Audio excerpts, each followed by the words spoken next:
እንዴት አላችሁ? ቅዳሜ መዝናኛችን ተጀምሯል። እንደምትመለከቱኝ እንግዲህ የአዲስ አበባ ዩኒቨርሲቲ በር ላይ ይገኛለሁ። አዲስ አበባ ዩኒቨርሲቲ 75ኛ ዓመቱን አስመልክቶ በልዩ ልዩ ዝግጅቶች የ75ኛ ዓመት በዓሉን ሲያከብር እንደነበረ እናስታውሳለን። ዛሬም ደግሞ አንድ አዲስ ነገር ትናንት ማስመረቁን ሰምቼ ስቱዲዮ ከመድረሴ በፊት እስቲ ጎራ ብዬ ምን አዲስ ነገር አለ፣ በተለይ ስማርት ካምፓስ ፕሮጀክት ይፋ ተደርጓል ተብሏል። ዓለም እንግዲህ በዲጂታላይዜሽን በጣም ትልቅ ደረጃ ደርሳለች። ዩኒቨርሲቲው ደግሞ ምን አዲስ ነገር ይዞ መጥቷል የሚለውን አሳያችሁና በፍጥነት ወደ ስቱዲዮ እንመለሳለን። ሀብትሽና ሚሊ እየጠበቁኝ ነው። ቶሎ እንግባ።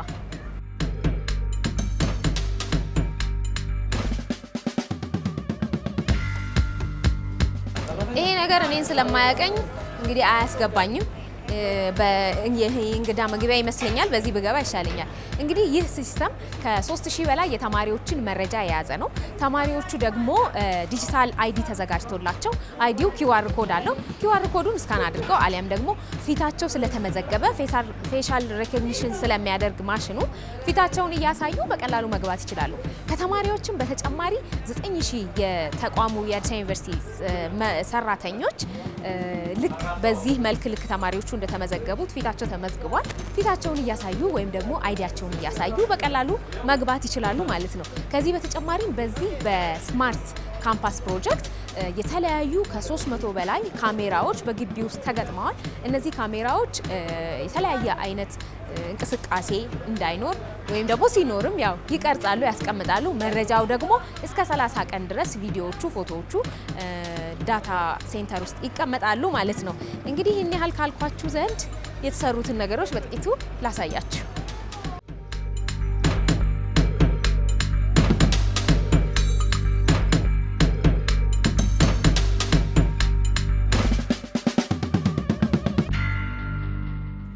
ስለ ስማርት ካምፓስ ፕሮጀክቱ ይህን ያህል ካልኳችሁ እንግዲህ የአዲስ አበባ ዩኒቨርሲቲ ከሰሞኑን ወይም ደግሞ ባለፉት ጊዜያት የ75ኛ ዓመት በዓሉን አስመልክቶ የተለያዩ ዝግጅቶችን እያደረገ ሲያከብር እንደነበረ እናስታውሳለን። እንግዲህ በዩኒቨርሲቲ ውስጥ ከተማሪነት ጀምሮ በመምህርነት፣ በተመራማሪነት፣ በጥናትና ሪሰርች አቅራቢነት በተለያዩ ዘርፎች ሲያገለግሉ የቆዩ የዩኒቨርሲቲው ቤተሰቦች ልናገኛቸው ነው። ከነሱ ጋር የሚኖረንን ቆይታ ተመልክተን ተመልሰን እንገናኛለን።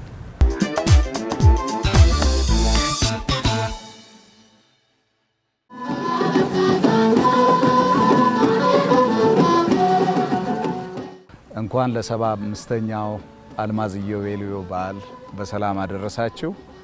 አዲስ አበባ ዩኒቨርሲቲ ባለፉት 75 ዓመታት ከ1943 በ50 ተማሪዎች ጀምሮ ባለፉት 75 ዓመታት ወደ 300 ሺህ አካባቢ ተማሪዎች ያስመረቀ ወይም ደግሞ ለሀገር ያበረከተ ከዛም ባለፈ በውስጡ የነበሩ የቀድሞ ኮሌጆች አሁን ትላልቅ ጃያንት የሆኑ ዩኒቨርሲቲዎችን እየመራ መንገድ ያሳየ በአገር ደረጃ በተለያዩ ማህበራዊ፣ ኢኮኖሚያዊ፣ ፖለቲካዊ ዘርፎች የተለያዩ አስተዋጽኦ ያበረከተ በጣም ትልቅ ዩኒቨርሲቲ ነው።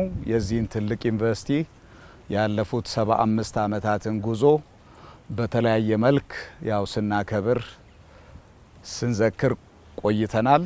የዚህም አካል የነበረው አንደኛው የቀድሞ ተማሪዎች ወደ ዩኒቨርሲቲያቸው እንዲመጡ ጥሪ ያደረግንበት፣ የቀድሞ ምሩቃን ለአሁን ላሉ ተማሪዎች ልምድ የሚያካፍሉበት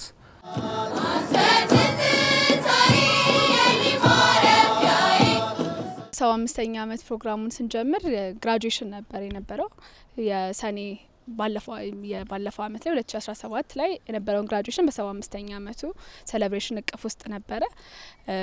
ያንን ጥሩ አድርገን በትልቁ ነበር ያከበር ነው። ከዛም 2018 ስንጀምር ደግሞ በሙዚቃ ትርኢት አሸናፊ ከበደ በነበረው ግርማይ ፍራሻዋ በተጫወተበት ጥሩ የሙዚቃ ትርኢት ፓርትነሮቻችንን ጠርተን ነበር የጀመርነው ሀ ብለን። ከዛ በኋላ የተለያዩ ፕሮግራሞች ስናዘጋጅ ነበር። ስፖርት ፌስቲቫል ነበረን። ከዛ ውጭ የተለያዩ የአካዳሚክ ኮንፈረንሶች ነበሩ። በሴንትራሊም እዚህ በራስ መኮንን ታሪክን የሚያወዛ የተለያዩ ዘመናት እንዴት ነበር የነበረው፣ ዩኒቨርሲቲው ከስቴቱ ጋር ምን ነበረ፣ ዩኒቨርሲቲው ተማሪዎች ምን አይነት ነበሩ፣ እነዚህን በሙሉ በደንብ ኢንዲቴይል እያስረዱን የነበሩት በዛን ጊዜ የነበሩት መምህራን፣ በዛን ጊዜ የነበሩት ተማሪዎች እየመጡ ጊዜያቸውን እያሳለፉ ነበረ ከኛ ጋር። እይታውን አንድ ላይ የተዳሰሰበት ጊዜ ነበረ። ከነዚህም ባሻገር ፓርትነሮቻችን አዲስ አበባ ዩኒቨርሲቲ በጣም ብዙ አብሮት አጋሮች አሉት። እነሱን አጋሮች ደግሞ ጠርቶ ምን ላይ እንዴት አድርገን ከዚህ በኋላ ለሚቀጥሉት 25 ዓመታት ደግሞ እንዴት አብረን መስራት እንችላለን የሚለውን የዳሰሰበት የጠየቀበት ራሱን የፈተሸበት ፕሮግራሞች አዘጋጅቶ ነበር።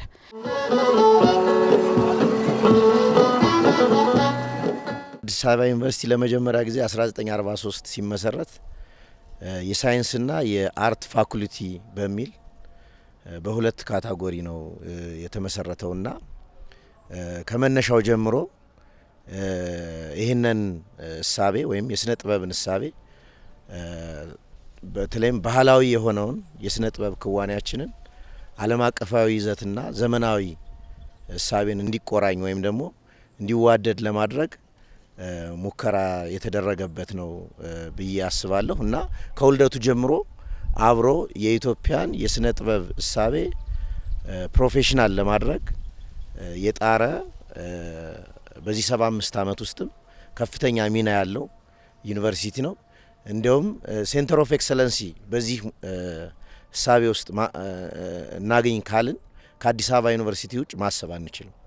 ምክንያቱም ላለፉት ስዕል ትምህርት ቤት ለ60 አካባቢ አመታት የቆየ ነው። ሙዚቃ ትምህርት ቤትም ወደ 50 አካባቢ የቀረበ ነው። እንደገና ደግሞ የቲያትር ጥበባት ብናይ አሁን ከ2 አመት በኋላ 50 አመት ይሞላዋል እና እነዚህ ተቋማት ዛሬም ድረስ በመላ ኢትዮጵያን የሚደረጉ የክዋኔና የእይታ ጥበባት እንቅስቃሴዎችን እንዲሁም የስነ ጽሁፋዊ እንቅስቃሴዎችን በመምራት ረገድ በማሳየት ረገድ በጣም ከፍተኛ አስተዋጽኦ ያላቸው ሄሪቴጅ ወኩ እንግዲህ ከ1943 እስከ 2018 ያለውን የዩኒቨርሲቲውን እንቅስቃሴ ለመዋጀት ለማሳየት ነው ጥረት ያደረገው። እንደዚህ አይነት የትሪት ጉዞ በጣም በሀገራችን ብዙ ያልተለመደ ነው። ምናልባትም አባተ መኩሪያ ታላቁ አንጋፋው ወይም ደግሞ በዘመናዊ የኢትዮጵያ የቲያትር ተረክ ውስጥ ግንባር ቀደም ሆኖ የምናገኘው መራሄ ተውኔት አባተ መኩሪያ ማርች ቱ ዘ ባትል ኦፍ አድዋ የሚል ምናልባትም አዲስ አበባ ከተማ 100ኛ ዓመቱን ሲያከብር አድዋ ድልድይ ላይ የተደረገ በየቴሌቪዥን ጣቢያው የምናየው አሁን የአድዋ በዓል ሲመጣ የምናየው ምስል ከዛ ጉዞ ታሪካዊ ጉዞ የተወሰደ ነው እና ልክ አሁን እኛም የሞከር ነው 2.5 ኪሎ ሜትር አካባቢ ይሆናል እንግዲህ ይመስለኛል ከ4 ኪሎ እስከ 6 ኪሎ እና እንግዲህ ታሪኩን ስንገልጽ ከ1943 እስከ 66 የዚህ ዩኒቨርሲቲ የመጀመሪያው ቻፕተር ነው። እንግዲህ ይህ ማለት በቻርተርድ ሆኖ በነጻነት የተመሰረተበት በተለይ ቀዳማዊ ኃይለ ሥላሴ ዓለም አቀፍ የዩኒቨርሲቲን ሞዴል በመውሰድ በነጻነት የተቋቋመ ዩኒቨርሲቲ ነበር። እሱንን በሚያበስር መልኩ ነው ትሪቱ የተጀመረው። ምናልባትም የእሳቸውን የመጀመሪያ እሳቤና ፍላጎትንም ሪኮግናይዝ ያደረገ ትሪት ነው።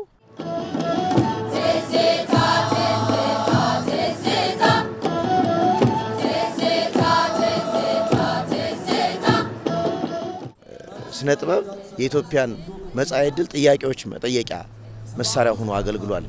በኮሌጅ ቀን ግጥሞች መነሻነት ስናይ ማለት ነው። ያ ደግሞ አብዮትን ለመውለድ ሙከራ አድርጓል።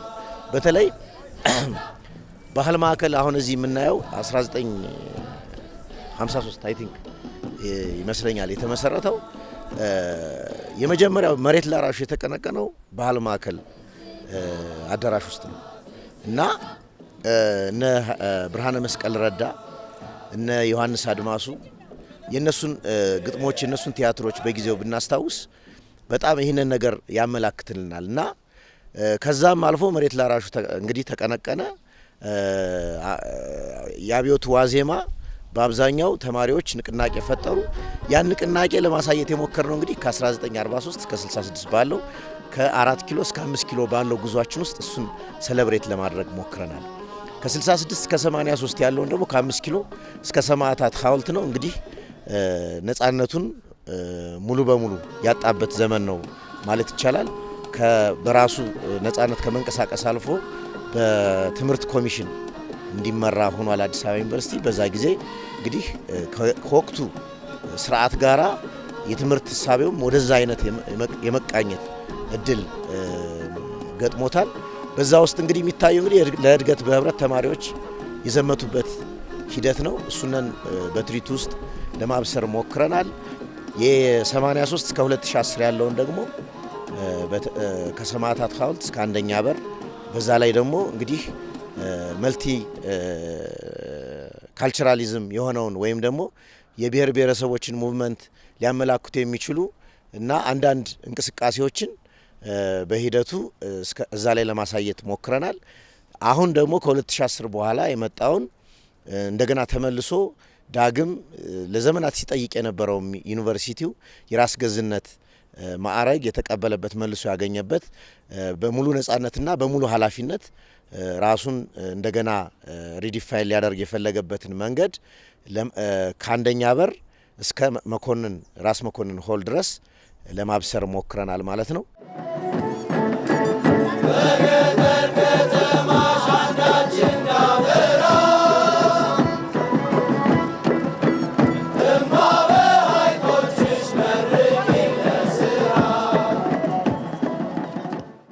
ጥሩ ኦዲየንስ ኢንጌጅመንት ነበራቸው። በጣም ብዙ ተማሪዎች ተሳትፈዋል፣ መምህራን ተሳትፈዋል፣ ስታፍ አባላት ተሳትፈዋል። ከውጭም በጣም ብዙ ሰዎች መጥተው እንግዶች ፓርቲሲፔት አድርገዋል እና ይሄኛው የጉዞ የትርኢት የቀረበበት ጉዞ ደግሞ አርቲስቲካሊም በጣም ውብ ነበረ። በጣም ብዙ ተዋናዮችም ያሳተፈ ነበር። 150 ወደ 200 300 ገደማ ልጆች ናቸው የተሳተፉት። በጣም ብዙ ልምምድና ብዙ ስራ የጠየቀ ነበረና በጣም ኢንትረስቲንግ ነበረ።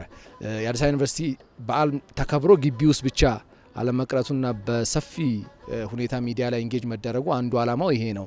የሀገሪቱን ትልቅ የትምህርት ጉዞም የከፍተኛ ትምህርት ጉዞም የሚያሳይም ጭምር ነው። በዚህ ረገድ እውነቱን ለመናገር በጣም ብዙ የሚዲያ አካላት በተለይ የኢትዮጵያ ብሮድካስቲንግ ኮርፖሬሽን ጨምሮ በጣም ብዙዎቹ ሰፊ ከቨሬጅ ሰጥተውታል።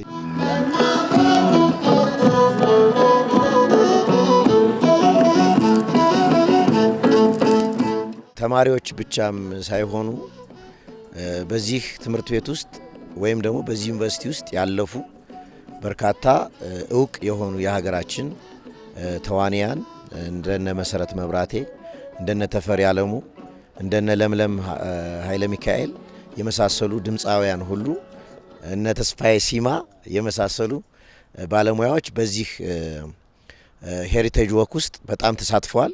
እሱ ብቻም ሳይሆን በግብአት ደረጃ አሁን አይታችሁት ከሆነ ሄሪቴጅ ወክ በተደረገባቸው ሂደቶች ዘመናቱን የሚዋጁ የገጽ ስዕሎች፣ ፎቶግራፎች፣ ባንዲራዎች፣ ቀለሞች የመሳሰሉትን ነገር በጣም ዘመኑን ለማስመሰል ጥረት የተደረገበት ነው። እሱ ብቻ ሳይሆን 300 ሰዎች የተሳተፉበትን ምክንያት በአጽንኦት መናገር ያስፈልጋል። በየአራቱም ቻፕተር ውስጥ የመጀመሪያው ተሳታፊ ተዋንያን 75 ናቸው። ሁለተኛውም ቻፕተር ተሳታፊዎች 75 ናቸው። ሶስተኛውም ቻፕተር 75 ናቸው። አራተኛው ቻፕተር 75። እነዚህን ስንደምራቸው 300 ይሆናሉ። ለምንድነው? ሲምቦሊካል የሆነ ከአመታዊ ቁርኝቱ ጋር በጣም ለማያያዝ ጥረት የተደረገበት ነው።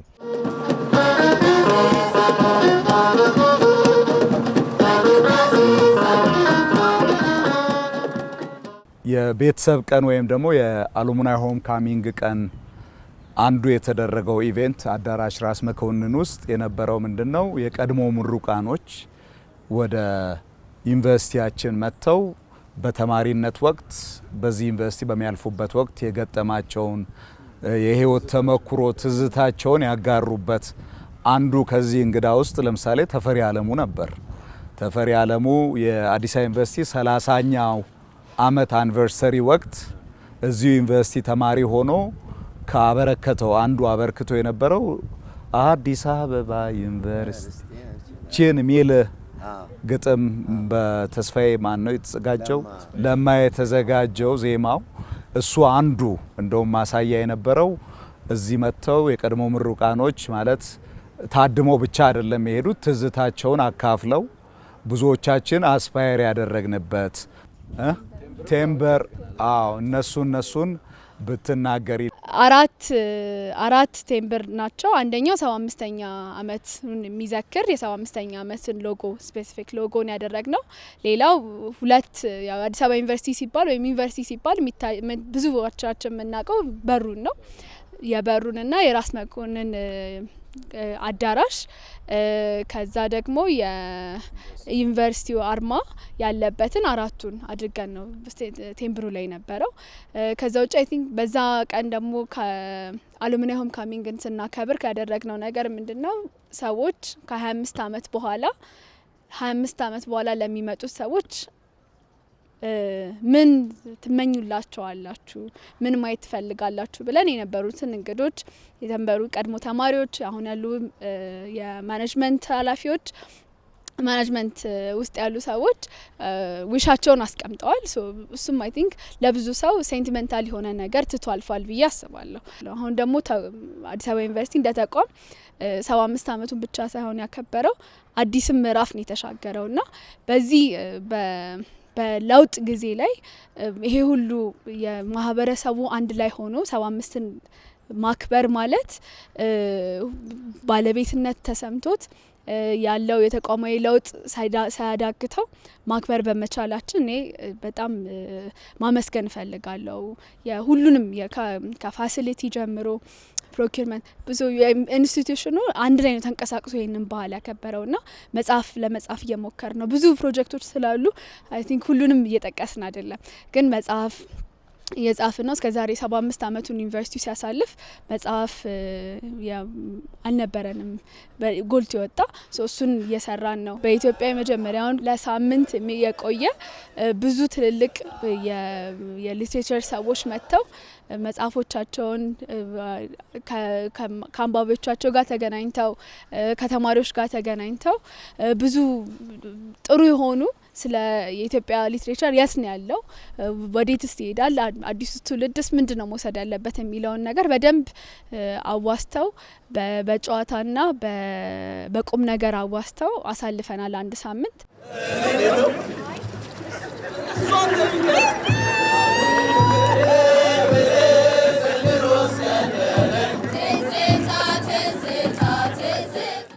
መዝጊያ ተደርጎ አንዱ የተደረገው የአገሪቱ ጠቅላይ ሚኒስትር ወይም ደግሞ የኛ የቀድሞ ተማሪ ፒኤችዲያቸውን በእኛ ሰላምና ደህንነት ኢንስቲትዩት ፒኤችዲያቸውን የሰሩት ጠቅላይ ሚኒስትር ዶክተር አብይ እዚሁ ራስ መኮንን ሆል ተገኝተው ያደረጉት አንዱ ከፕሮፌሰር ባህሩ ዘውዴ ጋር ያደረጉት አንዱ መነሳት ያለበትና በጣም ብዙ የኛ የቀድሞ ምሩቃን የነበሩ በመንግስት አገልግሎትም ላይ ያሉት የታደሙበት ብዙ ጥያቄዎች እየተነሱ ሀሳብ የተለዋወጥንበት ወይም ደግሞ በቀጣይ ዩኒቨርሲቲው ምን ማድረግ እንዳለበት ወይም ደግሞ በሚያደርጋቸው ስራዎች አንዱ ያሉት ነጻነቱ እንደተሰጠን በዛ ነጻነት ውስጥ የመንግስት አስተዋጽኦ ምን ሊሆን እንደሚችልም የተነሳበት አንዱ ትልቅ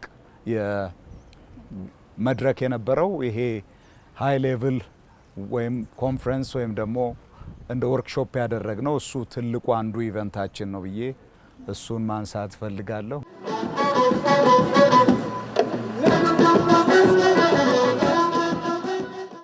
የሌሎቹንም ነገር ያመጣ ይመስለኛል። ምክንያቱም አዲስ አበባ ዩኒቨርሲቲ ባለፈው 75 አመት ያስመረቃቸው ባለሙያዎችና ምሁራን በሀገሪቱ በርካታ ሙያ ውስጥ ገብተው ተጽዕኖ እየፈጠሩ ነው።